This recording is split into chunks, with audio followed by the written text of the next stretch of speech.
Start.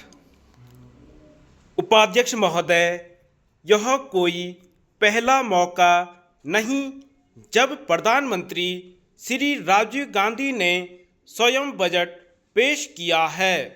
इससे पहले श्रीमती इंदिरा गांधी ने श्री मोरारजी देसाई को वित्त मंत्री पद से हटाने के बाद 1970 में खुद बजट पेश किया था। एक बार पंडित जवाहरलाल नेहरू ने भी बजट स्वयं पेश किया था, लेकिन प्रधानमंत्री श्री राजीव गांधी ने इस बजट को जो शून्य आधारित बजट कहा है, वह कुछ अलग ही मायने रखता है। शून्य आधारित बजट के पीछे बुनियादी सोच यह है कि उपलब्ध संसाधनों का इस्तेमाल ज़्यादा से ज़्यादा किफ़ायत से हो। कोई परियोजना शुरू करने से पहले यह देखना जरूरी होगा कि वह निर्धारित लागत तथा निश्चित समय में ही पूरी हो। कोई परियोजना वांछित नतीजे दिलवाने में विफल होती है तो उसे रद्द भी किया जा सकता है। हमारे विकास कार्यक्रमों की हालत यह है कि शायद ही कोई परियोजना लागत और समय के भीतर पूरी हुई हो। यह चलती रहती है और उसके लिए हर साल खजाने से धन निकालने की मजबूरी बनी रहती है। प्रस्तावित पद्धति के अपनाए जाने के बाद परियोजना के सभी पहलुओं पर एक साथ विचार होगा और उसके व्यवहारिक पक्ष पर सबसे ज़्यादा ध्यान दिया जाएगा। इस तरह शून्य आधारित बजट बनाने का विचार काफ़ी आकर्षक लगता है, पर दूसरे देशों में जहां इस पद्धति को अपनाया गया है, उनका तजुर्बा कुछ अलग है। शून्य आधारित बजट का सोच सबसे पहले अमेरिका में उपजा था। प्राय तब से ही यह विवादास्पद बना हुआ है। बड़े बड़े अमेरिकी विद्वानों ने इसे अव्यावहारिक ही नहीं खतरनाक भी माना है। सबसे पहले अमेरिकी कृषि विभाग ने 1964 में इसका परीक्षण किया था, लेकिन उनका यह नया प्रयोग बुरी तरह से नाकाम रहा। फिर अमेरिका के दूसरे राष्ट्रपतियों ने भी इस प्रणाली को कई विषयों पर लागू किया, लेकिन उन्हें सफलता नहीं मिली, क्योंकि इसके तहत राष्ट्रपति को बजट प्रावधानों के मनचाही कटौती करने का अधिकार प्राप्त था और उन्होंने इन अधिकारों का खुलकर इस्तेमाल किया और जिस फिजूल खर्ची को वे रोकना चाहते थे वह न रुकी। अतः यह देखा गया कि इस पद्धति से बजट में जितना घाटा हुआ उतना पहले कभी नहीं हुआ था। शून्य आधारित बजट की कुछ अपनी सीमाएं भी हैं।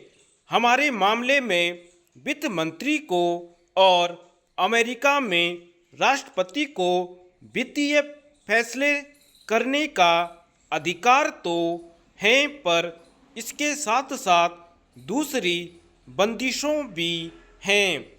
मान लीजिए वित्त मंत्री यह समझता है कि अमुक योजना गलत है, उसे बंद करना ही ठीक होगा, लेकिन यदि संसद इस सोच के खिलाफ हो और संसद यह माने कि यह तो लोक कल्याण की योजना है, इसे क्यों बंद किया जाए।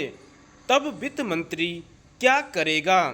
अमेरिका में ऐसा हो चुका है। वहाँ 20 साल पहले एक विकास कार्यक्रम शुरू हुआ था। इसका मकसद आर्थिक दृष्टि से पिछड़े इलाकों को उन्नत कर रोजगार के अवसर बढ़ाना था।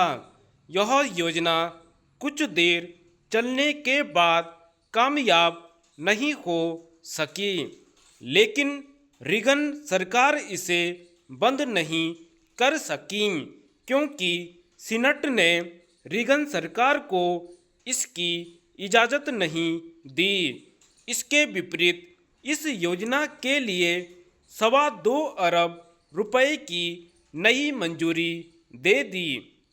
अब सवाल यह है कि जो विचार अपनी जन्मभूमि पर ही दम तोड़ चुका है, वह हमारे देश में कहाँ तक कामयाब हो सकेगा। शून्य आधारित बजट की कामयाबी की पहली शर्त यह है कि नीचे से लेकर ऊपर तक सभी स्तरों पर कर्मचारी अपनी अपनी जिम्मेदारी समझे तथा उन्हें इसके लिए पूरी तरह से जिम्मेदार ठहराया जाए।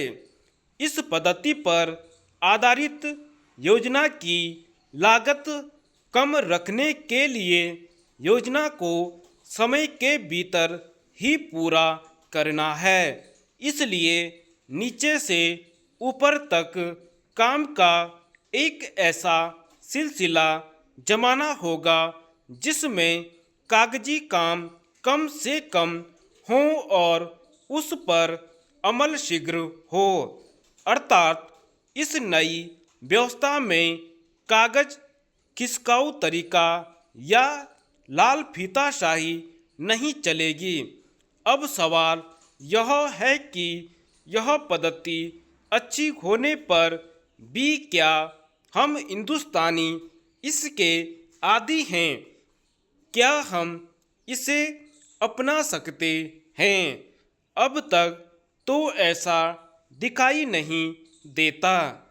आज स्थिति यह है कि कोई भी अपने ऊपर जिम्मेदारी लेकर खुश नहीं है। हर एक अपनी जिम्मेदारी को दूसरे के ऊपर डालने में ही अपने कार्य की इतिश्री समझता है। मेरे विचार में अगर इस पद्धति को कामयाब बनाना है तो सर्वप्रथम लोगों में अपनी जिम्मेदारी को महसूस करने और समझने की भावना को जगाना होगा। उनमें यह भावना जगानी होगी कि जो काम उनके सुपुर्द किया गया है उसके लिए वे पूर्णतः जिम्मेदार होंगे।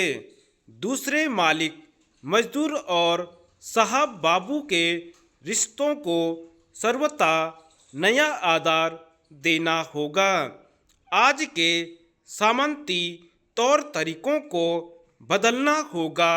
अर्थात अफसर अपने को अफसर न समझकर सभी आपस में एक टीम की भावना से मिलकर काम करें। नए तरीके में यह देखना ही काफ़ी नहीं होगा कि अमुक परियोजना या कार्यक्रम पर क्या लागत आएगी। ज़्यादा जरूरी यह देखना होगा कि वह काम कितने कारगर ढंग से हो रहा है, उसका कोई विकल्प है या नहीं। अतः यदि पूरी तैयारी के बिना शून्य आधारित बजट बनता है तो वह खतरे से खाली नहीं होगा। वित्त विभाग इस ओर पहले ही इशारा कर चुका है कि नए तरीके में कम जरूरी कामों को या तो बंद कर दिया जाएगा या उसके लिए बजट में पहले से कम धन रखा जाएगा और उसके लिए बजट में पहले से कम धन रखा जाएगा। इसके लिए वरीयता तय करना बहुत जरूरी हो जाएगा कि कौन सा काम अधिक महत्वपूर्ण है और कौन सा काम कम महत्वपूर्ण है। धन्यवाद।